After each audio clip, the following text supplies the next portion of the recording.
जय हिंद साथियों, निशांत एकेडमी के करियर अफेयर्स में आप सभी का स्वागत है। आज मैं आप सभी के लिए 5 ऐसे इंपॉर्टेंट वैकेंसीज लेकर के आया हूं जो कि आईएएस के इक्विवेलेंट है।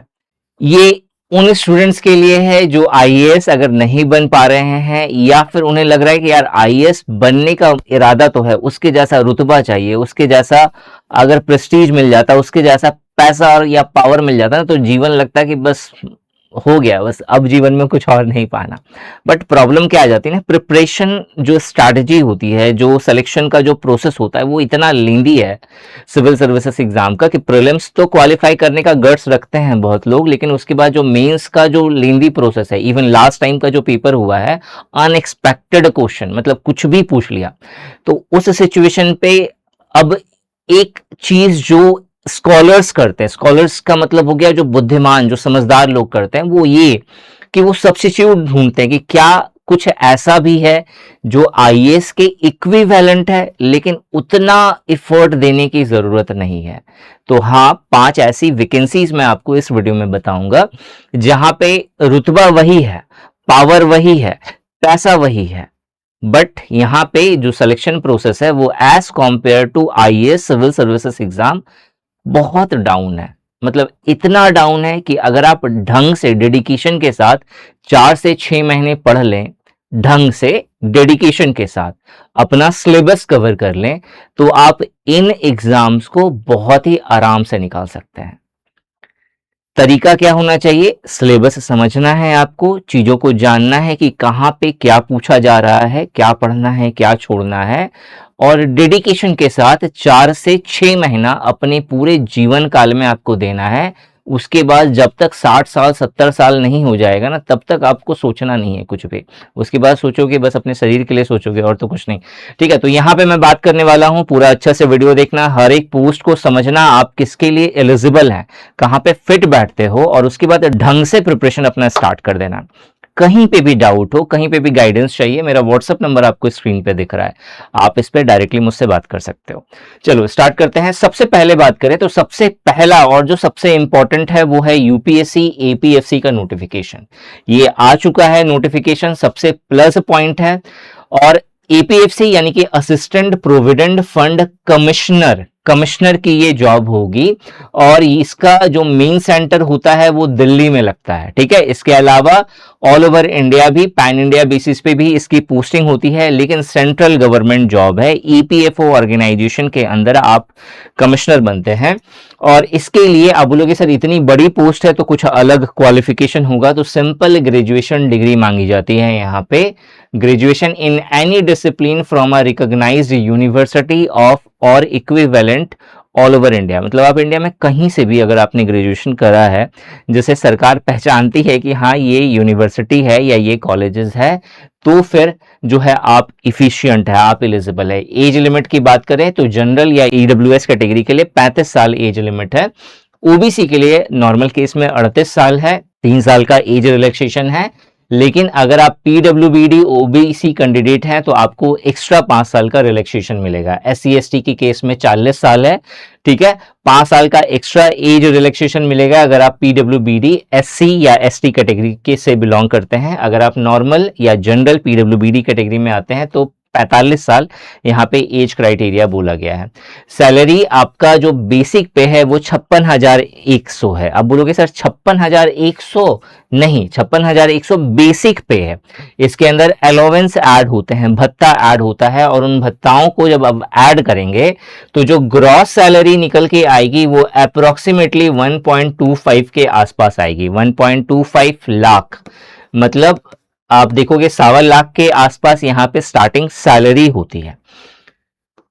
ये रेंज है जो लेवल 10 का आपको यहाँ पे पेमेंट मिलता है, 56,100 से लेकर के 1,77,500। और एक और पॉइंट यहाँ पे मैं बताना भूल गया, ये जो सैलरी है वो 7th पे कमीशन के अकॉर्डिंग, आपको पता होगा 8th पे कमीशन लागू हो चुका है, तो उसके अकॉर्डिंग नो डाउट सैलरी और हाइक होगी यहाँ पे। सिलेक्शन प्रोसेस आप बोलोगे सर कॉम्प्लिकेटेड होगा क्योंकि यूपीएससी ले रहा है और आईएएस लेवल का है, तो सिंपल एक रिक्रूटमेंट टेस्ट है जहां पे ऑब्जेक्टिव टाइप ऑफ क्वेश्चंस पूछे जाएंगे। 120 क्वेश्चन होगा, 300 मार्क्स का पेपर होना है। अगर आपने इसे क्वालिफाई कर लिया तो फिर इंटरव्यू, आधे घंटे का इंटरव्यू होगा 100 मार्क्स का। अगर दोनों को क्वालिफाई कर लिया तो फिर डॉक्यूमेंट वेरिफिकेशन और फाइनल मेरिट लिस्ट में आपको आपका नाम देखने को मिल जाएगा। अगर आपने पहले प्रिपरेशन करा है तो 4 से 6 महीने का आपको टाइम चाहिए। अगर बिल्कुल जीरो से स्टार्ट कर रहे हो, पहले प्रिपरेशन कर रहे हैं मतलब पहले अगर आपने history, geography, polity, economics, quant वगैरह सब पढ़ा है तो जो कोर टॉपिक होता है इसका, जहां पे industrial relation and labour laws पूछे जाते हैं, अकाउंटिंग एंड ऑडिटिंग होता है, सोशल सिक्योरिटी इन इंडिया से क्वेश्चंस होते हैं, गवर्नमेंट स्कीम से क्वेश्चन होता है, तो उन सबको प्रिपेयर आप आराम से 3 महीने के अंदर अंदर कर सकते हैं। यानी कि पूरा ओवरऑल अगर प्रिपरेशन देखें तो 4 से 6 महीने में आप इस यूपीएससी, ईपीएफओ, एपीएफसी का प्रिपरेशन ढंग से कर सकते हैं। ठीक है, बस शर्त है कि आपके अंदर डेडिकेशन कितना है वो मैटर करता है। नेक्स्ट जो पोस्ट की मैं बात कर रहा हूं वो है असिस्टेंट रजिस्ट्रार। भाई साहब, ये एक ऐसा पोस्ट है ना जिसकी नोटिफिकेशन हर साल आती रहती है। मतलब साल में भी देखा जाए ना तो आप देखोगे लगभग में, मुझे जहां तक मुझे याद है, मैंने एक साल में तकरीबन 100 ऐसी यूनिवर्सिटीज देखी होंगी जो कोई ना कोई असिस्टेंट रजिस्ट्रार की वैकेंसी निकालता रहता है। तो मतलब समझ लो कि 100 से 200, किसी का 1 पोस्ट होगा, किसी का 2 पोस्ट होगा, किसी का 3 पोस्ट होता है। इस तरीके से यहाँ पे पोस्टिंग निकलती रहती है।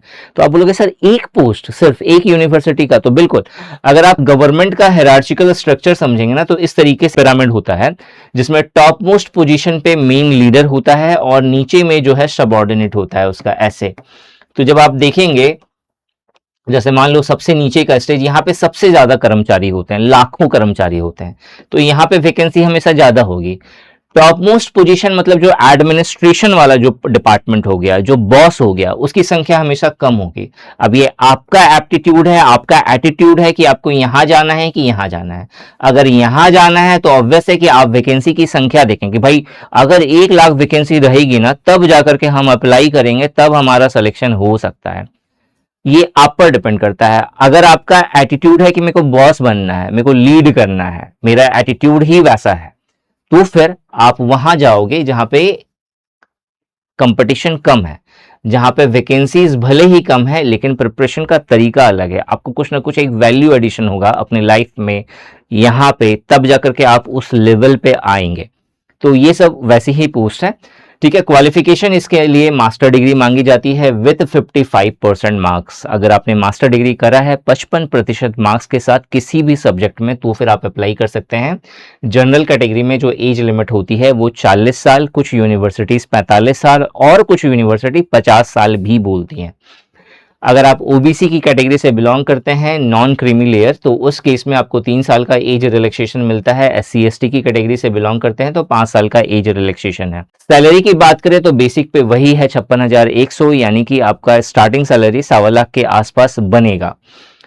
प्रिपरेशन का ड्यूरेशन अगर समझेंगे, बिल्कुल जीरो से अगर आप स्टार्ट कर रहे हो ना, बिल्कुल जीरो से, तो तकरीबन आपको 8 महीने लगने हैं। लेकिन अगर आपका पहले से कुछ सब्जेक्ट प्रिपेयर्ड है तो ओवरऑल पूरा ब्रशअप करने में आपको 5 महीना, कुछ लोगों को अगर अच्छे से ज्यादा अच्छे से प्रिपरेशन हो रखा है, कुछ टॉपिक पे लगता है कि हाँ मेरा कमांड है, तो आपका 4 महीने भी लग सकता है, 3 महीने भी लग सकता है। डिपेंड करता है कि आपने पहले कितना पढ़ा है।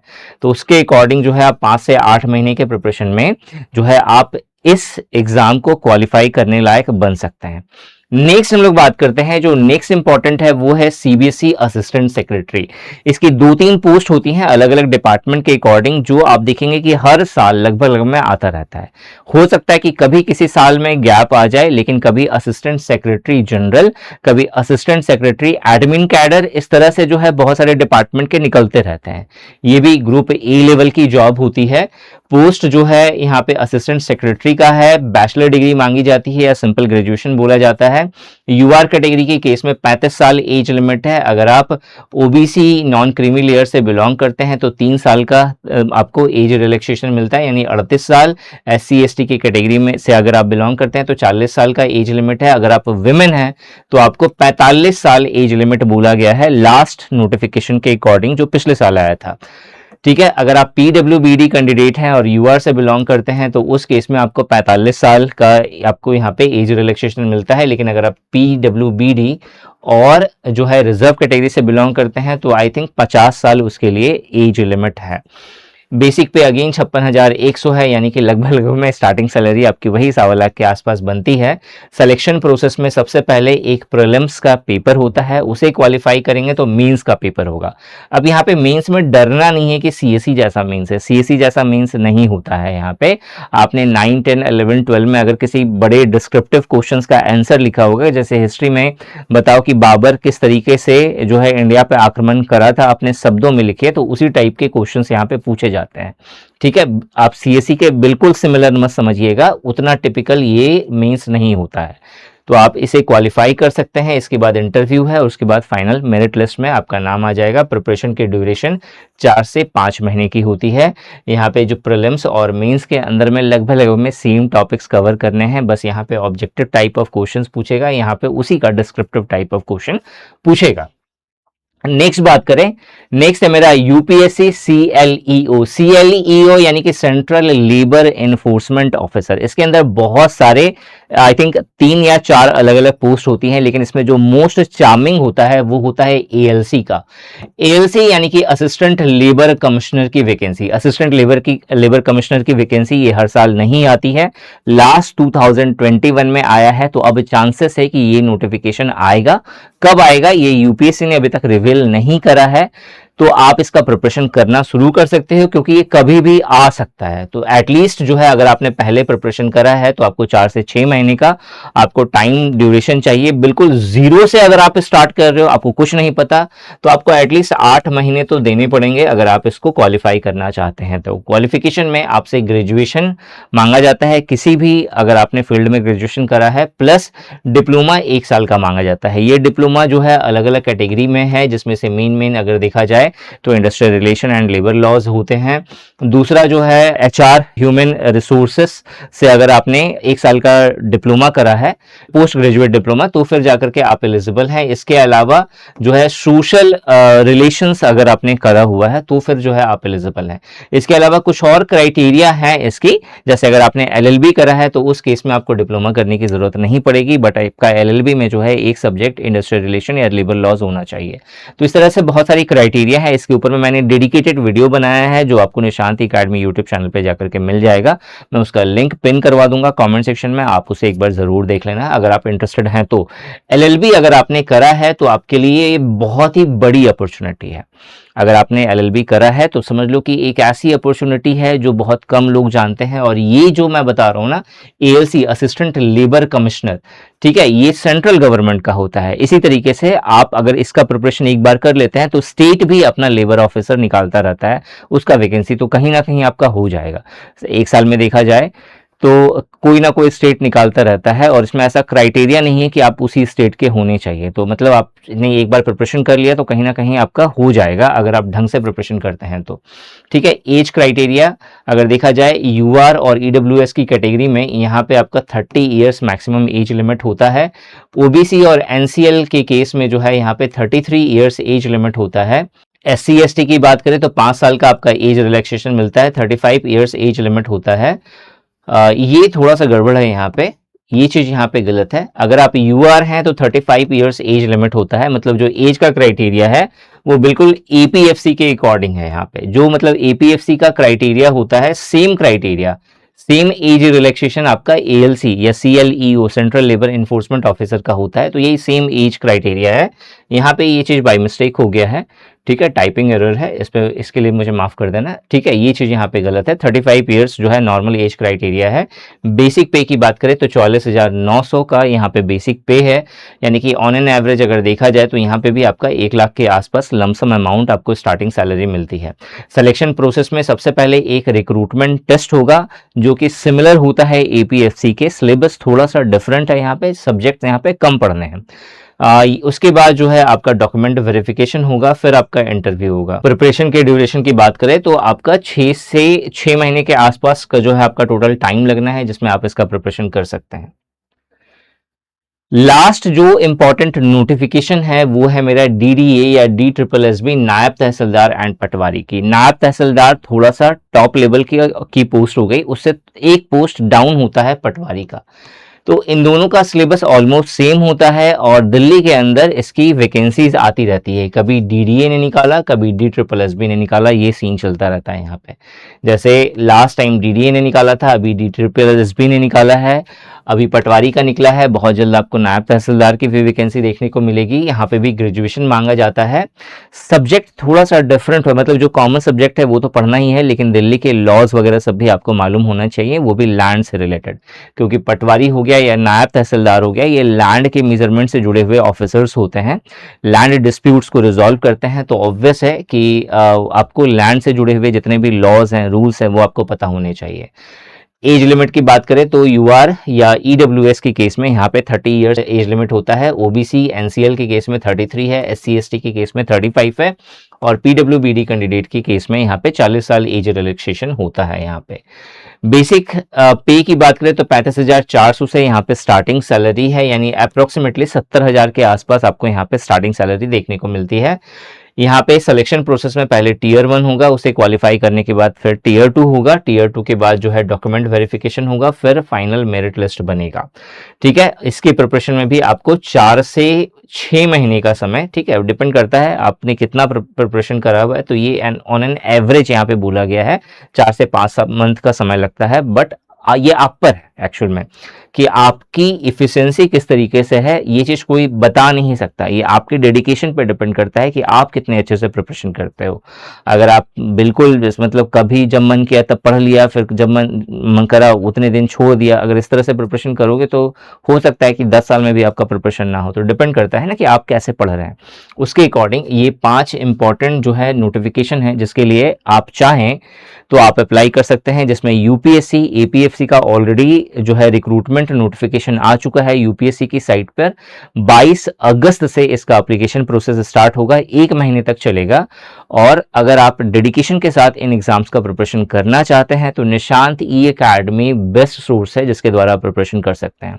आपको करना क्या है, निशांत ई एकेडमी एप्लीकेशन प्ले स्टोर से डाउनलोड करिए, जहां पे बहुत ही अफोर्डेबल प्राइस पर आपको इससे related quality content, video classes, notes, test series सब मिल जाएगा। आपको कहीं जाने की जरूरत नहीं है। आप कहीं पे भी डाउट हो रहा है आपको तो जो मेरा व्हाट्सएप नंबर आपको स्क्रीन पे दिख रहा है, आप उसके द्वारा मुझसे डायरेक्टली कांटेक्ट कर सकते हैं। इस वीडियो में यही था। Thanks for watching this video and wish you good luck for your paper.